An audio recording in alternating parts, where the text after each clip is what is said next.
What if the reason your credit card balance never seems to shrink has nothing to do with how much you spend, and everything to do with one decision you made the day you opened that card? Stay with me, because by the end of this video, you're going to understand exactly why millions of Americans are trapped right now, and which of these 7 mistakes might already be costing you thousands of dollars without you even realizing it. Before we get into it, if you find this useful, go ahead and hit that like button and subscribe to the Daily Finance so you don't miss what's coming next. Now let's get into it. Right now, American households are sitting on $1.25 trillion in credit card debt, according to the Federal Reserve Bank of New York. That number came down slightly from the record high set at the end of 2025. But don't let that small dip fool you into thinking the crisis is easing. The average balance carried by an American cardholder has climbed to roughly $6,700 per person. And interest rates on that debt are sitting near multi-decade highs. But here's what almost nobody talks about. The total dollar amount isn't actually the scariest part of this story. The scariest part is how that debt got there in the first place. And the truth is, it's rarely one single bad purchase. It's a pattern of small, repeated mistakes that quietly compound over months and years until a manageable balance turns into something that feels impossible to escape. Today, we're breaking down 7 of those mistakes, one by one, and I promise you, at least one of them is something you're doing right now without even thinking about it. Let's start with the first mistake. And it might be the most dangerous one of all because it feels completely responsible while it's happening. It's paying only the minimum amount due every single month. On the surface, this looks fine. You get a bill, you pay the minimum, your account stays in good standing, and you move on with your life. But here's where almost everyone gets it wrong. Minimum payments are designed by the card issuer to keep you in debt for as long as legally possible, while maximizing the interest they collect from you. Most minimum payments are calculated as a small percentage of your balance, often somewhere around 1 to 3%, plus whatever interest and fees have accrued. That means the majority of your payment isn't touching your principal at all. It's just covering the interest that piled up since your last statement. Picture someone carrying a balance of $6,500, which is close to the national average right now at an interest rate around 22%, which is roughly what the Federal Reserve reports as the average rate on accounts that are actively accruing interest. If that person pays only the minimum every month, they could spend well over a decade paying it off. And by the time it's gone, they may have paid nearly as much in interest as the original balance itself. That's not an exaggeration. That's simple math applied to how compound interest works against you instead of for you. And this is exactly why credit card companies rarely encourage you to pay more than the minimum. It's not in their financial interest for you to be debt-free quickly. But what happened after the 2009 financial crisis actually forced some changes here. Congress passed the Credit Card Act, which now requires issuers to show you, right on your statement, how long it will take to pay off your balance at the minimum payment, and how much you'd pay in total. Most people glance right past that box. It's usually printed in small text near the bottom of the bill. If you've never looked at it, I want you to pull up your last statement after this video and actually read that section because it might be the most honest piece of financial information your bank ever gives you. Now let's move to mistake number 2, and this one connects directly to what we just talked about. It's misunderstanding what a grace period actually is. A lot of people believe that as long as they eventually pay off their card, interest never applies. That's only true under very specific conditions. Most credit cards offer what's called a grace period, typically around 21 to 25 days from the end of your billing cycle, during which you can pay your statement balance in full and avoid interest entirely on new purchases. But the moment you carry any balance past your due date, that grace period usually disappears, not just for future purchases, but often retroactively for the ones you thought you already dodged. This is where things become much more interesting, because it means someone who pays off 90% of their balance every month, thinking they're being financially responsible, can still get charged interest on the entire amount, not just the 10% they left behind. Card issuers aren't hiding this information, but they're also not exactly advertising it in bold letters either. It sits in the terms and conditions that almost nobody reads when they sign up. Here's a myth I want to clear up right now, because it trips up even people who consider themselves financially savvy. Some people believe that carrying a small balance instead of paying in full every month actually helps their credit score. This idea has been floating around for years, and it is simply not true. According to the major credit bureaus and organizations like the Consumer Financial Protection Bureau, your credit score benefits from low credit utilization and a history of on-time payments, not from paying interest. Utilization is measured by how much of your available credit you're using, not by whether you carry a balance month to month. Paying your statement in full every cycle is not only free of interest, it also keeps your utilization low, which is good for your score. This myth alone has likely cost Americans a staggering amount of unnecessary interest payments over the years, all because of a piece of financial folklore that simply won't go away. Let's talk about mistake number 3, and this one is becoming more relevant by the month. It's using credit cards to cover essential expenses like groceries, rent, and utility bills, not as a temporary bridge, but as a consistent habit. Recent data shows that a majority of consumers who carry credit card balances are doing so specifically to cover everyday necessities rather than discretionary spending. That's a meaningful shift from the way credit cards were traditionally used, which was more often for large purchases or emergencies. When your income and your essential costs are both rising, but your paycheck isn't keeping pace, credit becomes the pressure valve. The problem is that credit cards are one of the most expensive ways to borrow money that exists in the mainstream financial system. Compare that interest rate to something like a mortgage, which right now sits far lower, or even most personal loans. When you use a card that charges over 20% interest to cover something like a grocery bill, you're not just borrowing the cost of that groceries trip. You're agreeing to potentially pay 20 to 30% more for it if that balance lingers for even a few months. This is where the K-shaped nature of the economy becomes really visible. Higher income households have largely been able to maintain their spending habits without leaning heavily on credit, while lower and middle income households are increasingly forced to use it just to keep up with essentials like food and energy costs. That gap is only becoming more pronounced, and it's one of the underlying forces driving total credit card balances to these historic levels. But here's a pattern interrupt worth pausing on, because it changes how we should think about the entire crisis. This isn't purely a story about people being irresponsible with money. For a lot of households, the math simply doesn't work without credit. Wages in many sectors haven't kept pace with the cost of housing, food, and insurance. So while financial discipline absolutely matters, and we'll get into some very actionable strategies later in this video, it's worth acknowledging that this crisis has structural roots, not just individual ones. Understanding that distinction is important because it changes the solution. If the problem were purely about self-control, the fix would just be willpower. But when the problem is partly structural, the fix also involves smarter tools, smarter timing, and smarter use of the credit system itself, which is exactly what the rest of these mistakes are going to show you how to avoid. Mistake number 4 is one that catches even people who think they're being strategic. It's chasing credit card rewards and cashback offers without accounting for the real cost of carrying a balance. Rewards cards can be genuinely useful tools when used correctly, offering cashback, travel points, or purchase protections that add real value. But issuers design these programs knowing that a percentage of users will overspend to chase the reward, and a percentage of users will carry a balance at some point, which instantly wipes out any benefit the rewards ever provided. Think about it mathematically.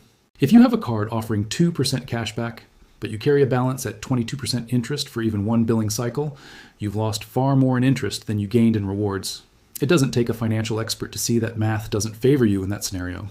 Even more subtly, rewards programs have been shown in consumer research to slightly increase spending behavior, because the psychological reward of earning points can make purchases feel more justified than they would otherwise. This doesn't mean rewards cards are bad. It means they only make sense for people who are already paying their balance in full every single month, treating the card purely as a payment tool rather than a source of credit. Now here's an open loop I want to plant right here because we're going to come back to it later in the video. There's one specific type of credit card offer that looks incredibly attractive on the surface, but has a hidden deadline that catches an enormous number of people off guard every single year. I'll explain exactly what it is and how to avoid the trap in just a few minutes. Mistake number 5 is ignoring your interest rate when you open a new card and simply assuming all cards are roughly the same. They are not. According to the Federal Reserve's most recent consumer credit data, the average interest rate across all credit card accounts sits close to 21%. But for brand new card offers specifically, average rates have climbed close to 24%. That's a meaningful gap. A lot of people choose a card based on the sign-up bonus, the card's design, or which bank they already use for checking, without ever comparing the actual APR they're agreeing to. If you never plan on carrying a balance, this matters less. But statistically, life happens. Emergencies happen. Income gaps happen. And when they do, the interest rate you agreed to months or years earlier suddenly becomes extremely relevant. This is especially true for anyone with a shorter credit history or a lower credit score, because card issuers price risk into their offers, meaning less established borrowers are often steered toward the highest rate tiers, which then makes it even harder to dig out if a balance ever starts to build. It becomes a cycle where the people who can least afford high interest rates are often the ones being charged the most for their credit. Mistake number 6 is misunderstanding penalty APRs, and this is one area where a single mistake can have consequences, lasting far longer than people expect. Many credit card agreements include a clause allowing the issuer to raise your interest rate significantly, sometimes to well above 29%, if you make a late payment. What surprises most people is how long that penalty rate can stick around. Under federal regulations, if a payment is more than 60 days late, The card issuer can apply the higher penalty rate, not just going forward, but to your existing balance as well, and that elevated rate can remain in place for a minimum of 6 months. Even if every subsequent payment is made on time. Some issuers keep it in place indefinitely unless you specifically request a review. This is where a single missed due date, maybe caused by something as simple as a forgotten autopay setup or a bank account mix-up, can quietly cost someone thousands of extra dollars in interest over the following months and years. It's one of the clearest examples in personal finance, where a small operational mistake, not a lack of money, ends up being the actual root cause of a much bigger financial setback. Now let's circle back to that open loop from a few minutes ago, because this is mistake number 7, and it's a big one. It's misusing balance transfer and 0% introductory APR offers. These offers can be genuinely powerful tools for getting out of high interest debt. A card offering 0% interest for 12, 15, or even 21 months can allow someone to aggressively pay down principal without interest working against them. But here's the trap. That promotional period has a hard expiration date, and once it ends, the remaining balance often resets to a standard, sometimes very high, interest rate, occasionally applied retroactively depending on the terms of the offer. Millions of people open these cards with good intentions, transfer their balance, and then life gets busy. The structured payoff plan they intended to follow slips, and when that promotional window closes, they're left with a chunk of remaining debt that suddenly starts accruing interest at a much higher rate than before, sometimes catching them by surprise entirely. The lesson here isn't to avoid these offers. It's to treat that introductory period like a countdown clock, mapping out exactly how much you need to pay each month to hit 0 before the promotional rate expires, rather than treating it as an open-ended grace period. Let's take a moment to look at how this actually plays out in a real scenario, because numbers on a screen don't always land the same way a story does. Picture a household bringing in a solid, stable income, nothing extravagant, just enough to cover the basics with a little room to breathe. 1 month, the car needs an unexpected repair, so they put it on a card instead of draining their savings, telling themselves they'll pay it off within a couple of months. Then a medical bill arrives that wasn't fully covered by insurance. Then the holidays hit, and like millions of other Americans, they lean on that same card a little more than planned. None of these individual decisions feels reckless in the moment. Each one feels like a reasonable response to a normal life event. But 6 months later, that household is carrying a balance close to the national average, paying interest north of 20%, and making minimum payments that barely move the number down. This is exactly how the vast majority of credit card debt actually forms in this country. It's almost never one dramatic purchase. It's a series of small, understandable decisions that quietly compound because nobody stopped to calculate what carrying that balance would actually cost over time. So let's step back for a moment and look at the bigger picture, because these 7 mistakes rarely happen in isolation. They tend to stack on top of each other. Someone starts using a card for essential expenses because their budget is tight. They fall into the habit of paying only the minimum because that's what feels manageable in the moment. A late payment slips through because money is already stretched thin, triggering a penalty rate that makes the balance grow even faster. And suddenly, a balance that started as a temporary bridge becomes a long-term burden that takes years to unwind. This is exactly the pattern showing up in the national data right now. The overall delinquency rate on credit card balances, meaning payments that are 30 days or more past due, has actually been falling for 7 straight quarters, which sounds like good news. But it followed 11 consecutive quarters of increases that pushed delinquencies to their highest level in more than a decade. In other words, we're coming down from a genuinely elevated level of financial stress, not returning to a place of comfort. Here's something that might surprise you.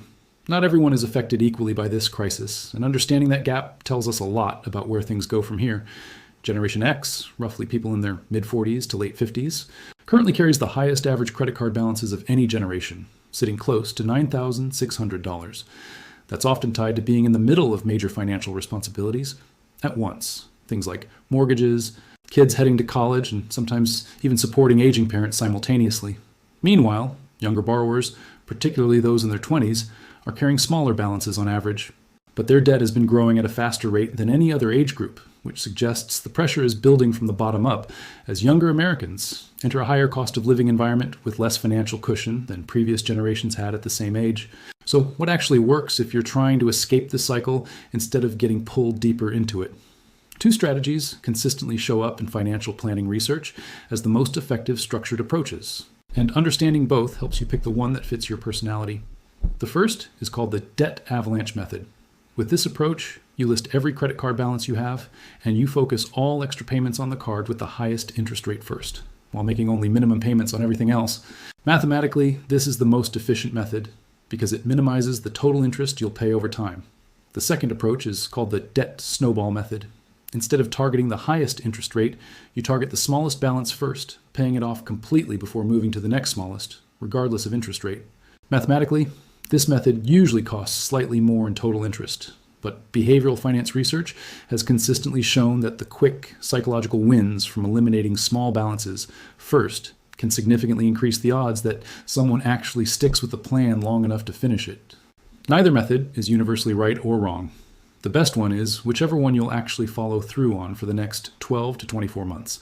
There's also a third option worth understanding, especially for anyone carrying balances across multiple cards, and that's debt consolidation, either through a personal loan or, for homeowners, sometimes a home equity line of credit.